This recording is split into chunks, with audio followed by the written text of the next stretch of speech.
हाँ, मंगलाचरण।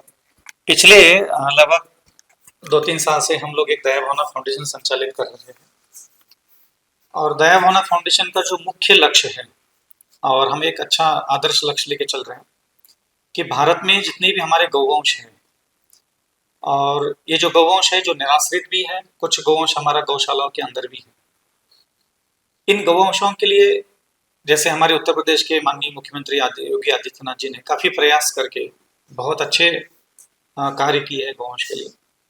किंतु मैंने देखा कि पूरे भारत में ही, ऐसा नहीं कि उत्तर प्रदेश ही मात्र हो, मध्य प्रदेश है, गुजरात है, राजस्थान, हरियाणा, मध्य प्रदेश आदि राज्यों में किसी भी पशु और किसी भी पक्षी के उपचार के लिए कोई ऐसे भी अस्पतालों की व्यवस्था नहीं है कि रात्रि के समय हो, चाहे प्रातःकाल के समय हो, चाहे मध्याह्न काल के समय हो, चाहे सायंकाल हो, किसी पशु अथवा किसी पक्षी को घायल अवस्था में अगर हम किसी अस्पताल में ले जाए तो पूर्ण स्वस्थ होने पर्यंत उनको हम वहां रख नहीं सकते।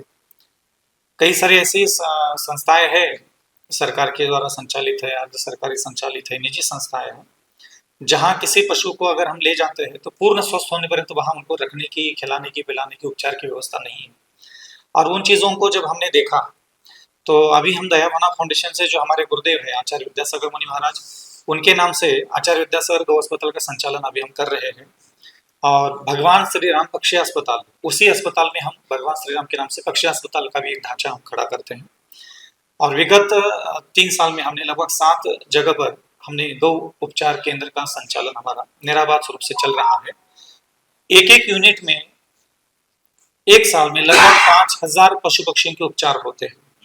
और उन्हीं सारे 3 साल का जो हमारा अनुभव है उपचार के क्षेत्र में, उसको ध्यान में रखते हुए अब हमारा लक्ष्य बना है कि हम उत्तर प्रदेश में लगभग हम 22 से लेकर के 25 अस्पतालों की एक संरचना चाहते हैं, जिसमें हमें उत्तर प्रदेश के हमारे माननीय मुख्यमंत्री जी योगी आदित्यनाथ, पशुपालन मंत्री और आप गौ सेवा के अध्यक्ष हैं, हम आपके सामने ऐसी एक भावना रख रहे हैं कि अगर सरकार हमें सरकारी जमीन पर ही एक गौ अस्पतालों का ढांचा अगर निर्माण करके दे देगा तो युगों युगों पर्यंत, हजारों वर्षों पर्यंत दया भावना फाउंडेशन अपने सेवा भाव से सरकारी किसी प्रकार की राशि ना लेते हुए अगर जमीन और ढांचा निर्माण करके अगर हमें प्राप्त होता है तो उस पर दया भावना फाउंडेशन अपनी युगों युगों तक एक अस्पताल से हम चारों दिशाओं में लगभग 100 किलोमीटर तक अपनी सेवा दे सकते हैं। और आसपास के एक अस्पताल जब हमारा प्राय करके हमारी प्रायोरिटी है कि हम गौ अस्पतालों की रचना 4 लाइन हाईवे पर जरूर विशेष रूप से फोकस करें, ताकि इन हाईवेज पर हम रेडियम बेल्ट लगाना है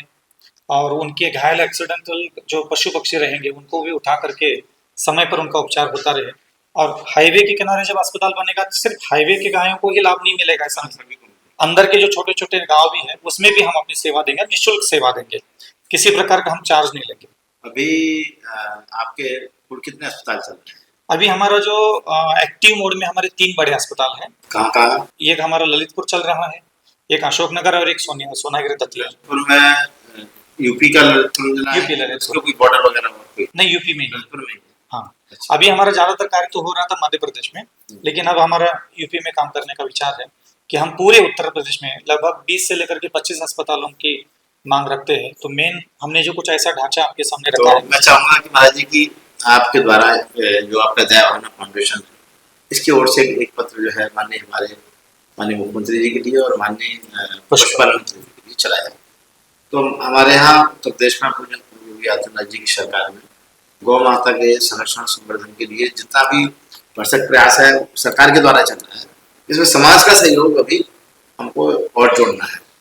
तो आपका ये फाउंडेशन मैं महाराज जी से निवेदन करूंगा और चाहेंगे कि आपकी महाराज जी से और हमारे पशुपालन मंत्री जी से भेंट हो जाए। बिल्कुल, तो आप काम को आगे गति कर सकते हैं। हमारे यहाँ 7713 स्थान पर गौशालाएं चल रही हैं। हाँ, इन्हीं गौशालाओं में आपको पशु चिकित्सा के लिए, गौवंश चिकित्सा के लिए, पक्षियों की चिकित्सा के लिए एक बिल्डिंग बना के महाराज जी को यदि आपकी बात समझ में आ गई जी को या हमारे पशुपालन मंत्री वंदना जी को, तो इसमें बड़ा सहयोग कर सकते करते। इस पर हम चाहते हैं कि विस्तार रूप से चर्चा हो, आगे बातें बढ़े, क्योंकि हमारे मेहनत से अगर पशु पक्षियों को समय पर औषधि मिलती है तो उससे बड़ा और कोई कार्य नहीं है।